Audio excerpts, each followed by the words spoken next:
watching Garden Angels, where every week we show you how to get the best out of your garden. And this week, it's a ripper week. Mel, what have you got lined up? Yes, it is a ripper week. I'm going to talk to you about heirloom vegetables, what they actually are, and we're also going to look at some decorative pots and how to use them in all sorts of garden situations. Cool. Well, if you're sick and tired of watering the garden by hand, well, don't despair. I've got a really simple and easy way to install a drip irrigation system in your own home. Can you fix my drip system?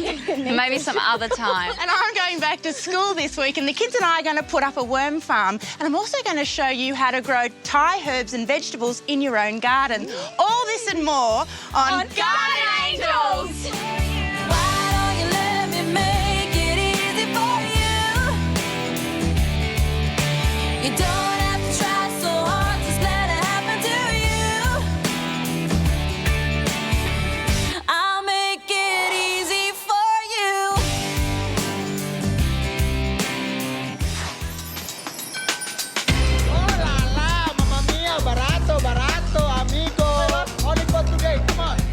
I've come down to Paddy's Markets with my good friend A to learn more about Asian veggies. She's the best Thai cook I know, and I'm here to find inspiration for a Thai garden at Angels HQ. Green mango. Yeah, we can make a green mango salad with it. And with chili and palm sugar. Yeah, that's right. Believe it or not, I've found more space at Angels HQ so I can plant a Thai veggie patch, and I've been able to find lots of spices and herbs and fruit trees that are from the tropics, and particularly Thailand. I'm so excited. Now, all of you gardeners that live in the tropics, you're very lucky. All you need to do is whack them in. But if you live down south, you'll need to find a frost-free spot. Now, somewhere under an eave is really good because it protects this spot from the frost. The other really important thing if you live down south is reflected heat from a wall like that one. So when the western sun comes streaming in, it bounces off the wall, reflects into this really nice warm spot. The soil's pretty good, look at this, full of well-drained compost and some sand, but I'm going to improve it even more with this secret ingredient. It's called sea mungus, and it's full of great health tonics for your plants. You can plant these spices in early spring, but if you live in the tropics, plant them at the beginning of the wet season. Ginger's up first. Now the galangle's up next. Plump buds place upwards, about 1/2 metre apart, and they'll grow about 1.5 metres high. Lovely. Now the next one is a bit of an unusual lemongrass. It's called the West Indian lemongrass, and it's grown for its really plump stems. So I'll put a big clump here on one side of the path, and then the other one, which is the East Indian one. This is the common lemongrass. It can go over on this side. It's a little bit shorter than that one. Now I've got a little bit of space left for a turmeric. Now turmeric can be planted about 10-15 centimetres apart, nice and high up on ridges because they love maximum drainage. Save the sunniest spot for the chilli and the eggplant. These need maximum exposure, and they really do need a stake to grow up. So I'm going to use one of my homegrown bamboo stakes. I'm just going to spread the Thai herbs right around the garden. So the Thai basil under the eggplant, and the shade-loving herbs like the Vietnamese mint, the mint and the coriander right around on the shadier side under the ginger. Now it's time for the fruit trees, and I'm starting off with the kaffir lime. This is a citrus, but it's grown for its leaves rather than its fruit, although the fruit's pretty delicious as well. Now this is my favourite mango. It's called Kensington Pride. It's also synonymous with one called Bowen. Now they will grow in Sydney, provided that you've got a nice hot microclimate. I think somewhere in the northwest is perfect, so they get all-day sun. The only problem I found with mangoes in Sydney is that it tends to rain when the flowers are out, and the rain washes all the pollen from the flowers. So in that case, cut all the flowers off and it'll reflower and hopefully be pollinated. Now this is a dwarf variety of banana. It's called dwarf Cavendish, and it's great for small spaces. It needs heaps of sun, and the trick with growing bananas is you want one adult plant and one sucker at all times, and then once the adult has fruited, you need to cut it off right back at the base. If you live in the tropics, you won't have to mulch or water thanks to your wet season. But down south, gardeners in more arid zones will need to water every day and spread that mulch around to conserve soil moisture.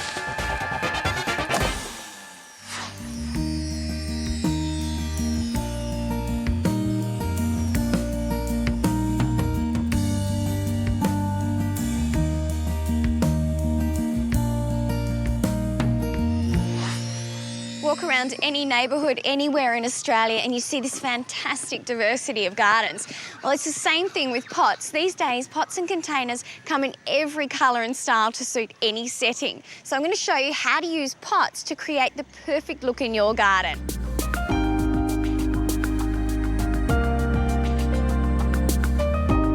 Now, the front of a house always makes a big impression. It's the first thing people see when they arrive at your home. And you can use pots to make a really big statement right at the entrance. So, for example, you can create quite different moods in a garden by using different plant and pot combinations. So if you really want to create, say, a dramatic look, then you might team some sexy blue glazed containers with a really vibrant flower like a bright pink or red geranium. And of course, geraniums are fantastic for pots because they're really tough plants, very pretty, and they've got that lovely Mediterranean look. But on the other hand, if you want to create a more subtle, harmonious combination, then you could go for something like this. So what I've used is beautiful cream glazed containers, and I'm teaming them with a cerurea that's called Pretty in Pink. And you can see why. It produces a massive blooms through the spring. It only gets to about 1 metre tall, so great choice for containers, and it makes a fantastic cut flower. But if you want the same stylish look without the heavy lifting, then you could go for something like this, which is a new glazed lightweight container. It's about half the weight, which means you can move colour like this around the garden to where it's needed most.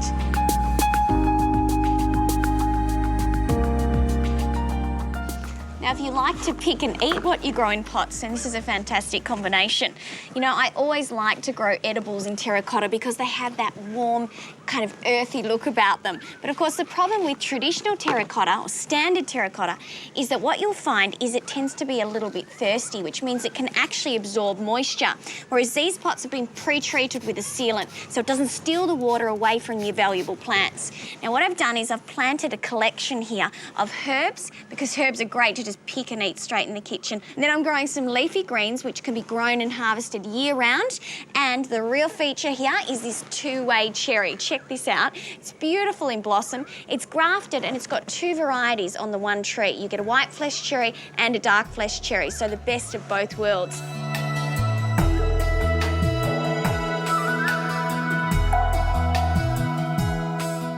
Courtyard setting like this is the perfect place to see how different pots can be used in different contexts. So for example, you can get containers or troughs that double as water features, so you bring that life and movement to a space.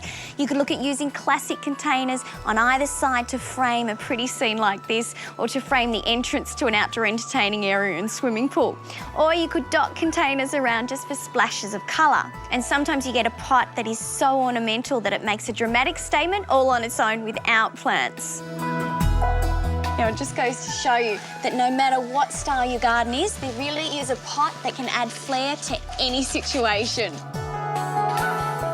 Well, it may be stormy and freezing here in Sydney today, but it is going to be a hot summer, and that's exactly when we need to think about how we're going to water our plants. You may not be a person that's out there every day hosing away religiously, or perhaps you go away a lot for the holidays. So a drip irrigation system is just perfect for the average homeowner, especially when there's so many DIY kits on the market. These are just a few of the components you'll be needing to do a drip irrigation system in your garden. We've got a main line here, which consists of lots of little emitters. We've got some tubing if you want to go around some larger trees perhaps, all your joiners, and clamps and some pegs to hold things down. Now, the first job is to get the main lines down. We've put the first bit near the tap, obviously, and we're just going to run this along here. And then I'm going to lay the rest out in a grid pattern, then we'll join that up.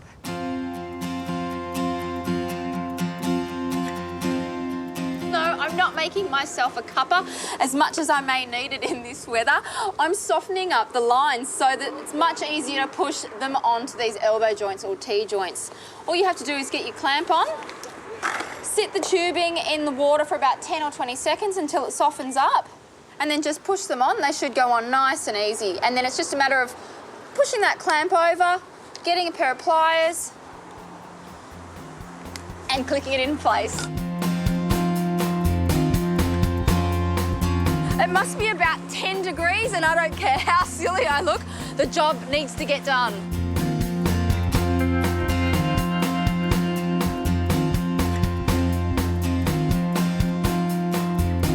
If you've got a larger tree or shrub off to the side of your garden and you don't want to run a line to it, why not try the lasso method? Using a smaller piece of emitter and piping, what you can do is actually run a smaller line off the main and then just do a large circle around the drip line of the plant. Then connect it all up back to the main line. It's quite simple.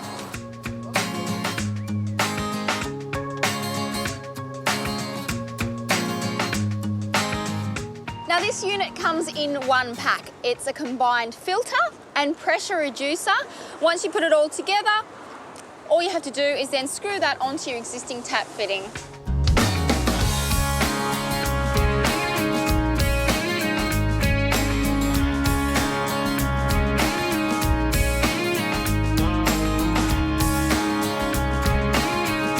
Well, it's finally warming up a bit, the beanie's gone, and it's time to bury our hose.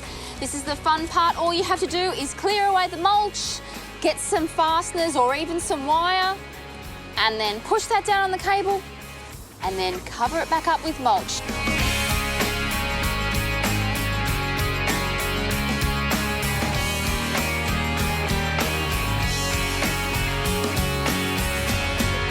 Now I think this has been a great little half-day project.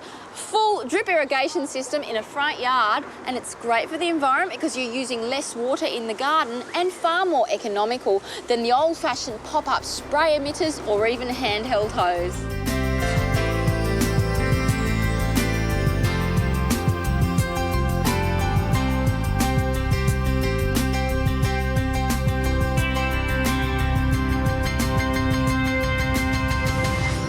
Nobody likes me, everybody hates me. I guess I'll go and eat worms. Yep, today we're talking about worms, or wormwee to be precise. And squirrel, cut their heads off, suck their guts out, throw their skins away.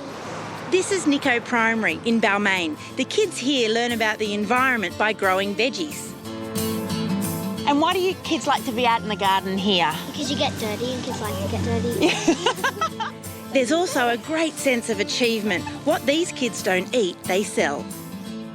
Well, this is why we're here, the heart of the garden, the worm farm. Let's see if there's any wormwee. A big part of this garden's success is due to worms. Oh, what? They're fun, organic, clean, they help the environment, and their wee is the best fertiliser on earth. Who's got a watering can? So if you want to start your own worm farm, there's only one way to go. Buy your own worm cafe, or your council also might have one for a reasonable price. Step number one is the bedding block. This is made of 100% recycled coconut fibre, and it's the bed that the worms sit on that first layer. Soak it into just some normal water tank water, would be perfect, for about an hour. Next step is putting the first working tray box in, and it just fits in like that, and they love cardboard, so just tear it up and place it in the bottom of the tray. And now it's time to make the bed, a nice soft layer for the worms to sleep on.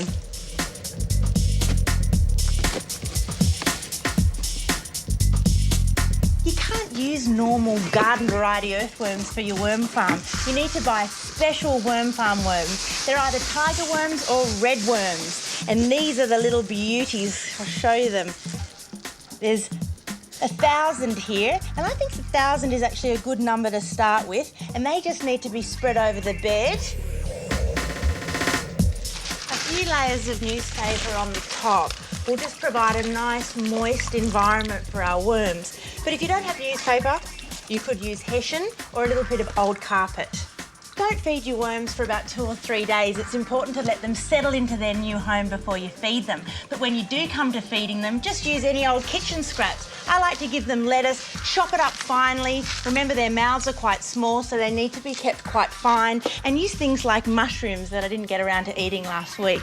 And remember, every time you feed your worms, a little and often, give them a handful of garden soil. That really helps their digestive system. And once a month, they really appreciate a handful of garden lime or dolomite.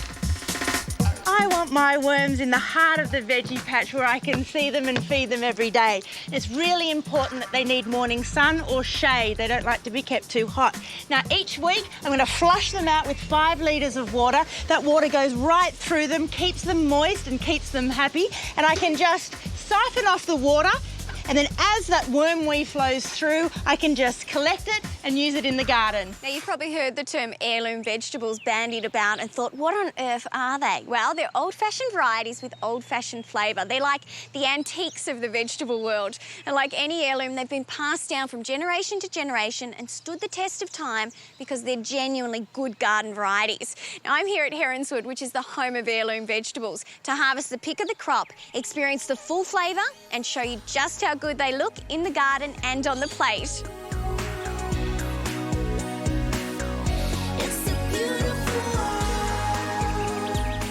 Now, we're all familiar with the good old purple beetroot, and I promise once you grow your own and taste your own, you will never go back to the tin variety. But how is this for something really unique and different? This is called the Chioggia beetroot.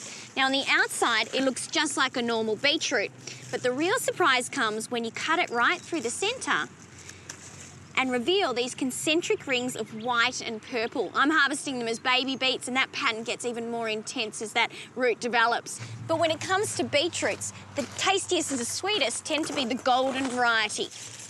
Again, you cut it straight through the centre, and look at that gorgeous golden colour, and it gets more intense when you cook it. I feel the sunshine on my face.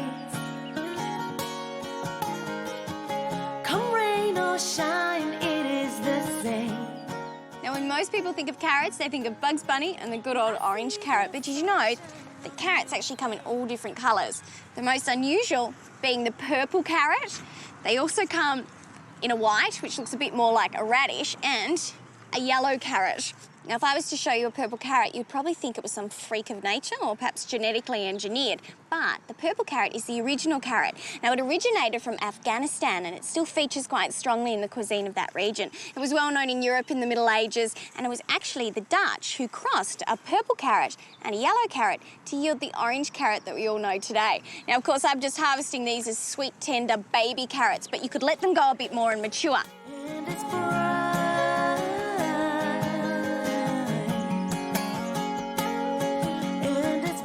Now, this is 5-colour silver beet, or you'll sometimes hear it called rainbow silver beet. And it comes in lots of different shades, including this gorgeous bright yellow and even a really rich red pink colour. And the great thing, of course, about silver beet is it's a cut-and-come-again vegetable, which means you can simply nip out, harvest the outside leaves as you need them, and the plant just keeps on growing.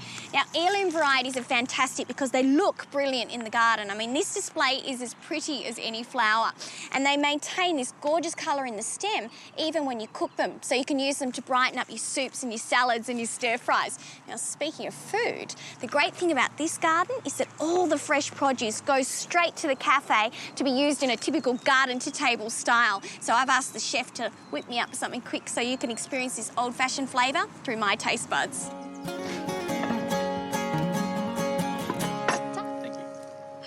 Just take a look at these colours and textures on the plate, and I'm betting the flavour is even better. Oh yeah, it's just beautiful. Now, if this does not inspire you to get out in the garden this weekend and plant some heirloom varieties, then I don't know what will.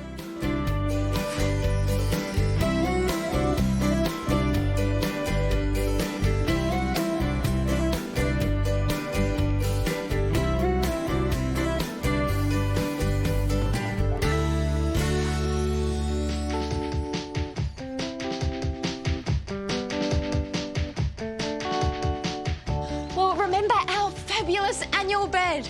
Well, it's not really looking so fabulous anymore. They have done their thing, their time is over, and it's time for me to put in some more permanent plants into this area. So, first things first, time to pull these poor old annuals out.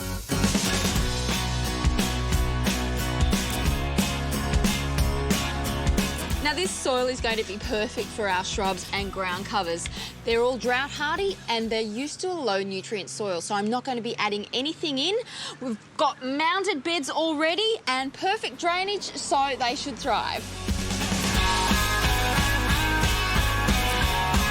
There's been a real resurgence of flaxes in the last couple of years, and that's because there's so many good varieties on the market.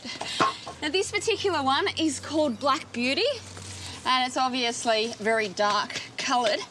It's a dwarf form, so it only gets to about 1 metre high by about 1 metre across. And you'll see that it will form clumps. You can see little pups or baby plants coming off the side here. And it's going to be the perfect backdrop for the bright green that we're putting in front of it.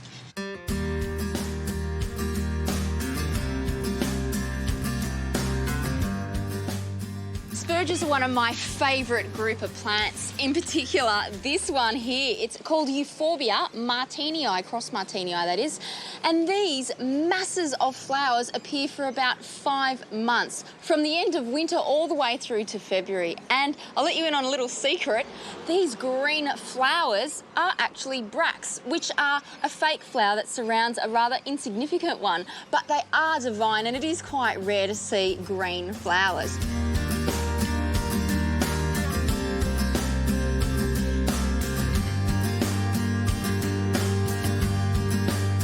Well, I guess we can't really have a European Christmas with snow in our garden, but we can have the next best thing. That is snow in summer, or Cerastium tomentosum.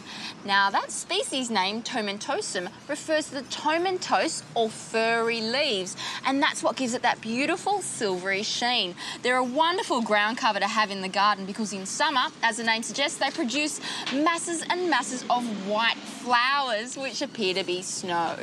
So it's a great effect, and they're going to work really well with this green and the really dark burgundy foliage of the flax.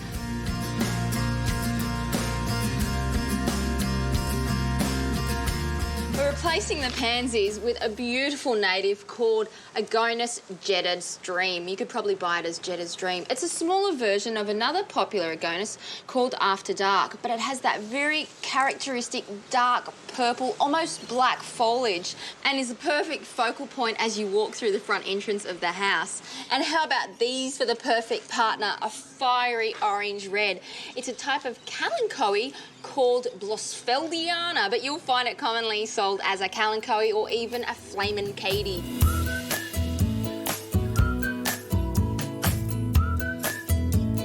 Well, it's quite different from the annuals, isn't it? But still packs a punch with all this vibrant colour. And these types of plants are absolutely perfect for those who want to go away over the silly season, because once they're established, they pretty much look after themselves. And for a couple of hours work and under $500, I think this is a great little mini project.